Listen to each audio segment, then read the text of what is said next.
What's up everyone, I'm your female otaku and I'm here to review chapter 27 of The Promised Neverland. And with this chapter, we finally have our new plan. And looks like everything's gonna be a-okay. It probably won't. The plan is for Norman to pretend to escape. It's gonna look like he escaped over the wall when really they're going to be hiding Norman and they're gonna give him food all the way up until Emma heals and then they're all gonna escape. But Norman didn't want to do that. He kept on making excuses after excuses until he finally said, listen, I can't do that, thank you, but I shouldn't do that because then one of you will be shipped out in place of me.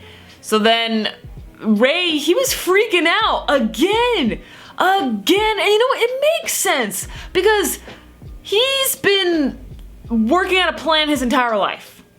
Like, it was even stated at the end of this chapter that he's known about the outside world, about, the secret of the demons and stuff from the beginning. And he's been working on this plan for years, his entire life. And to see it all, fall before his hands has gotta be frustrating. Okay, so yeah, I would probably lose my mind in that situation, so I can't blame Ray. And he was just, trumping every single excuse that Norman was saying until Norman finally mentioned about, one of them dying in his place. And then that's when Ray really started to freak out and, get angry. And then that's when Emma says, why don't you break one of your bones? This is like one of those times that I absolutely love Emma, when she just suddenly pops out, says something really cool, has like a great idea, and it helps, it works, it's all good. Like, I love those moments, they're great. More and more I'm starting to see that Emma doesn't really seem like the main character, actually. She doesn't get too much focus. To be honest, Norman is starting to seem more like the main character. However, Emma is actually like the cover character. I don't want to call it the poster girl, to be honest, but she's basically like the cover character when it comes to The Promised Neverland, when they advertise it and stuff. Like, she's always on the front, so that's what makes us supposed to believe that she's like the main character, but she doesn't get that much focus really, and she's not developing or anything like that. She's not doing much. She just kind of says something here and there, and then we kind of don't hear from her for a couple of chapters, except to maybe, question things. That's about it. Norman, I think he's really more of the main character, and Ray gets a lot of spotlight too.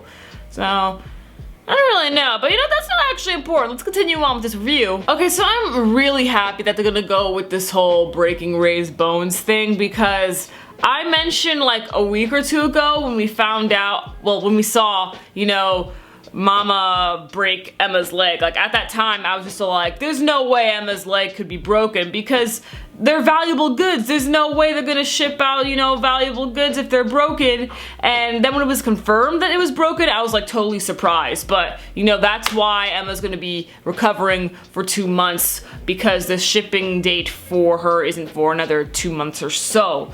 And that makes sense, so I'm really happy. I'm like, okay, good. I should have stuck with my theory from the beginning. There's no way that they would ship someone out if they were damaged. Okay. So it is settled. Norman will pretend to escape while continuing on with the investigation before security increases. As for how security will increase, maybe they'll put an extra brick or two on top of the wall, layer it just a little bit, or add more, sisters to help out Isabella, even though Isabella doesn't need their help. But, if Norman escapes, the demons will be alerted. But, they have to keep the increased security on the down low, because they don't want to mess with the produce's brains, because we don't want them to be psychologically damaged. And then the chapter ends with Norman questioning Ray how he discovered the demons. So this will be a very interesting story, because Norman actually has questioned Ray about 1 or 2 times before, but we never really got the focus on that, so I'm really glad that we're gonna get